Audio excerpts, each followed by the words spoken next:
Welcome to DL thoughts. అందరు ఎలా ఉన్నారు? నేను బాగున్నాను.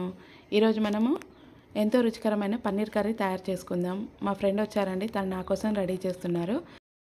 ముందుగా మనము ప్యాన్ తీసుకొని ప్యాన్లో ఆయిల్ వేసి కొంచెం జీలకర్ర, ఆనియన్స్, టమాటా వేసి మనము ఇలా ఫ్రై చేసుకుందాము.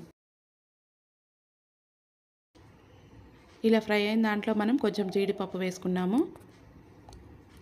కాసేపు మూత పెట్టి మగ్గించుకుందాము.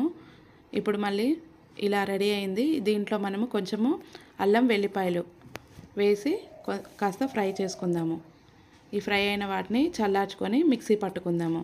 ఇప్పుడు మనం మళ్ళీ ప్యాన్ పెట్టి ప్యాన్లో ఆయిల్ వేసి పన్నీర్ ముక్కలు వేసుకొని పన్నీర్ ముక్కలన్నిటిని ఫ్రై చేసుకొని పక్కన పెట్టుకున్నాము. అదేవిధంగా ప్యాన్లో మళ్ళీ కొంచెం ఆయిల్ వేసుకొని దాంట్లో జీలకర్ర వేసి కొంచెం ఫ్రై చేసి దాంట్లో కొంచెం కాశ్మీరీ రెడ్ చిల్లీ పౌడర్ వేసి ఫ్రై చేసుకుంటున్నాము. పసుపు కూడా వేసాము. పసుపు, ఉప్పు వేసి ఇప్పుడు మనం ఫ్రై చేసుకున్న టమాటో ఆనియన్స్ పేస్ట్ని యాడ్ చేసి అంతా ఒకసారి ఫ్రై చేసుకోవాలి. పచ్చివాసన పోయే వరకు, అంటే ఆయిల్ పైకి తేలేంత వరకు అంతా ఫ్రై చేసి దాంట్లో మనము తగినంత కారము, ఉప్పు వేసుకొని అంతా ఒకసారి ఫ్రై చేసుకోవాలి. కారం కూడా పచ్చివాసన పోయే వరకు ఫ్రై చేసుకోవాలి. ఫ్రై చేసుకున్న దాంట్లో కొంచెం కొత్తిమీర, పుదీనా, కరివేపాకు వేసుకొని అంతా ఇలా ఫ్రై చేసుకుందాము. ఈ ఫ్రై అయిన దాంట్లో కొంచెం మనం ఇప్పుడు వాటర్ యాడ్ చేసుకుందాము. గ్రేవీ కోసం, గ్రేవీ కన్సిస్టెన్సీ ఎంత కావాలంటే మనము అంత కొంచెం వాటర్ యాడ్ చేసుకోవాలి.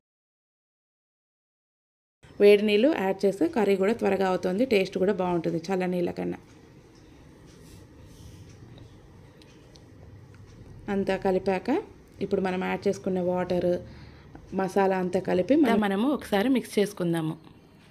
మిక్స్ అయిన దాంట్లో మనము పన్నీర్ ముక్కలు ఉన్నాయి కదా, మనం ఫ్రై చేసి పక్కన పెట్టుకున్నవి, అవి యాడ్ చేసుకుందాం.